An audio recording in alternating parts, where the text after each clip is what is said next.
Hello everyone and welcome to today's video. Today we're talking about the state of Minnesota and news that Tim Walz has reportedly indicated that he will run for governor of Minnesota again at a Democratic fundraiser. Now this is very big and obviously is very important news for 2026, though this should be mentioned that Walz did not officially make a public statement like where he would post online saying that he is running again. This is just what he told at a Democratic fundraiser. But the article from the Minnesota Former says that Governor Tim Walz made it clear that he does intend to run for an unprecedented third four-year term in front of a group of 100 or so Democratic donors last Tuesday, according to two people who were there. In his speech at the Iron Ranger Bar in St. Paul, Walz said something to the effect of, "You'll all hear making contributions, and you'll probably know I'm not going to run off to Mexico with your money, so look out for an announcement," according to a source who attended the fundraiser and whose account was confirmed by another person there. He said, quote, "He made it clear he is moving in that direction," said a person in attendance. The reformer spoke to four people who were at the fundraiser or have spoken to Walz about his plans in recent days. They were granted anonymity because they were not authorized by their employers to speak publicly. Walz has also told several people privately but definitively that he will run again and he will make it a campaign announcement next week. A Walz spokesperson declined to comment. A DFL source who was at the event said Walz was thrown off by the June situation involving Representative Melissa Hortman. I don't want to say the word in case of like demonetization, but this is the word that the article says, who was a friend and governing partner, but the recent, again, same word, at Annunciation Catholic Church, where school children were gathered for a celebratory mass, lit a fire in him because he wants to provide leadership during another vulnerable moment in Minnesota history. Despite the advantages of incumbency, a robust fundraising operation, and his own natural political skills, winning a third term won't be easy. Walz would have to defend a lengthy record during which he governed during some of the state's worst crises, the pandemic, and resulting academic declines. What happened with George Floyd, again, I don't want to say the words because I don't want to try and get demonetized or risk it by YouTube or anything, but what happened with George Floyd and the uprising and rioting that followed.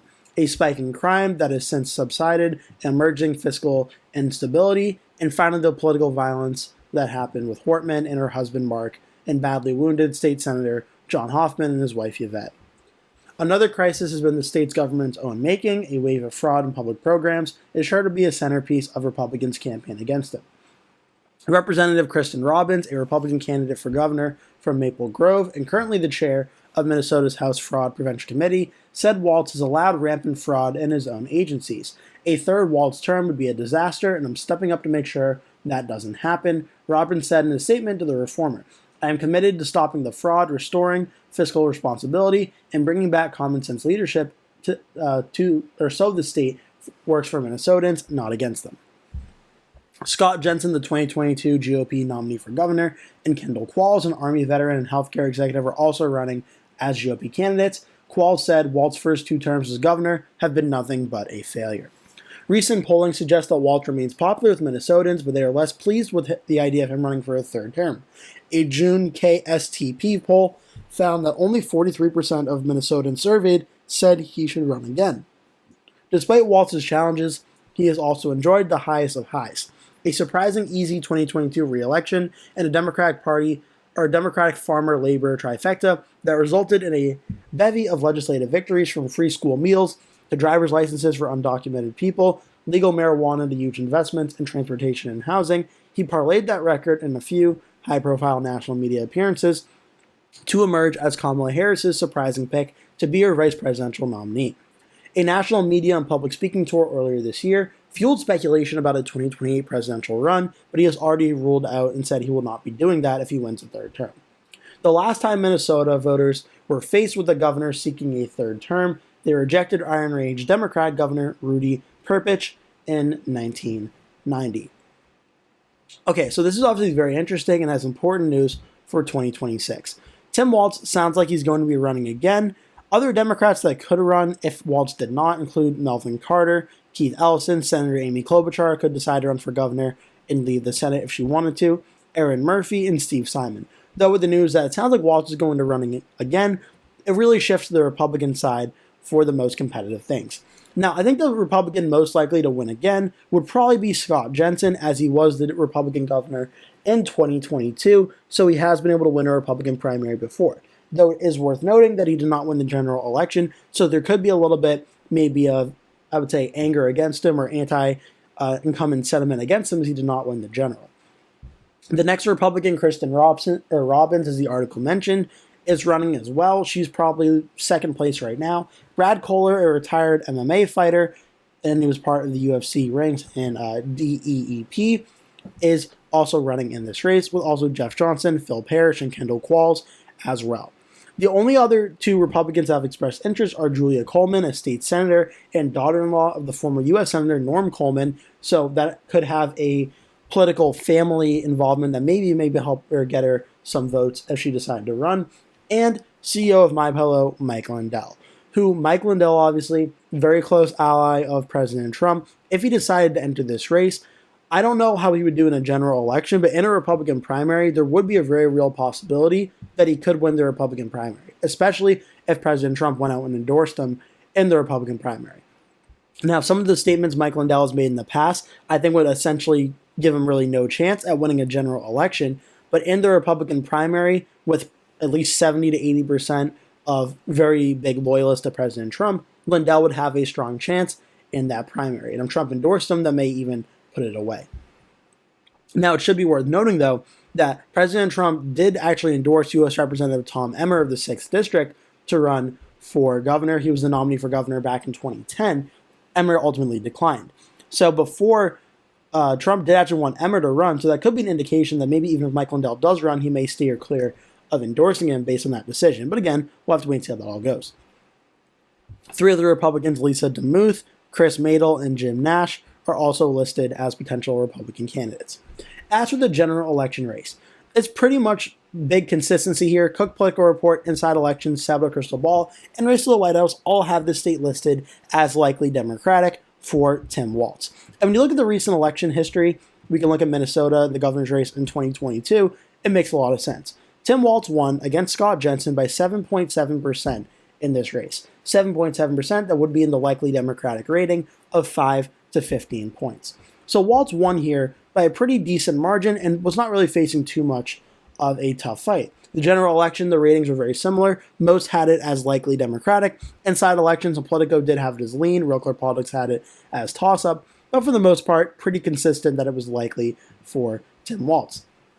The polling, however, Real Clear Politics showed it being a little bit more competitive, with Walz leading by 4.3% over Scott Jensen, so that would be in the lean Republican rating. 538, however, had Walz leading by 8.8%. That's more in line with likely Democrat. The average of the two ended up being around 6.6%, also in the likely Democratic category. And you see Real Clear Politics getting 48, Jensen 43.7. The actual results ended up being 52.27, Jensen getting about 44.61. So Walz ended up basically getting a lot of that undecided vote that was out there, consolidated support, and won re-election by a pretty large margin. That's what Walz did in 2022. Back in 2018, when he was first elected, he did win by a larger margin. So the margin did go down from 2018 to 2022, seeing as 2018 was a Democratic midterm year, 2022 was a Republican midterm year. Makes a little bit of sense why that happened. And this one, Tim Walz, we see, will first go to the Democratic primary. The U.S. representative won the Democratic primary. The polling showed actually a pretty tight race, with Emerson College having Swanson leading over Walz by about 1 point. The results, ultimately, Walz won by about 9 points or so over Aaron Murphy. Lori Swanson finished in third in that. On the Republican side, Jeff Johnson ended up winning the Republican primary, including defeating former Governor Tim Pawlenty in the Republican primary. This ended up showing a very close race here, about 9 points for Johnson leading over Pawlenty in this race. Then going to the general election, a little bit more competitive than what 2022 ended up looking like. A lot of lean Democrats in these rankings, likely Democrats from some as well, so kind of split on what to make this race as lean or likely. As for the polling in this race, though, Tim Walz seemed to be leading by a very large amount, getting 50 to 50% or more in this race, and ultimately Tim Walz ended up winning by a pretty large margin of 11 points. So now looking for 2026, Minnesota, the most recent election we have, was 2024, where Kamala Harris and Tim Walz, as the running mate to Harris, defeated Donald Trump in the state by 4.2%. But again, in 2024, where essentially everything broke in President Trump's direction. Just to give you an idea, the only region in the United States that did not break at the state level for Donald Trump was the 1st District in Nebraska. Everything else voted more to the right than it did in 2020, including Minnesota, which voted about 3 points towards the right than it did in 2020. Based on that, we saw a very competitive election in 2024. Minnesota fell under 5 points. Harris won by 4.2%, even with Walz on the ticket. In 2026, it will be pretty much for a fact a more democratic election environment than 2024 was for Donald Trump, which should boost Tim Walz's chances and really take away any danger of him losing this governor's race. I get what the article is saying, that it has been a very long time since a governor has won a 3rd term in the state of Minnesota, but Walz is in pretty strong position as the incumbent governor. He has the pedigree now among national Democrats as well for fundraising and such. I think we see Tim Walz hold on and win Minnesota's governor's race by more than 5% in the 2026 governor's elections. If everything broke against the Democrats, it's possible it could fall under 5 points. But again, in the 2026 election environment, it also does help that it should be good for the Democrats. So even if Walz were to be in trouble for some reason that I don't really think would happen, even still, the election environment alone should essentially bail him out and guarantee a more than 5-point victory. And again, depending on which candidate the Republicans put up, could have varying degrees as well.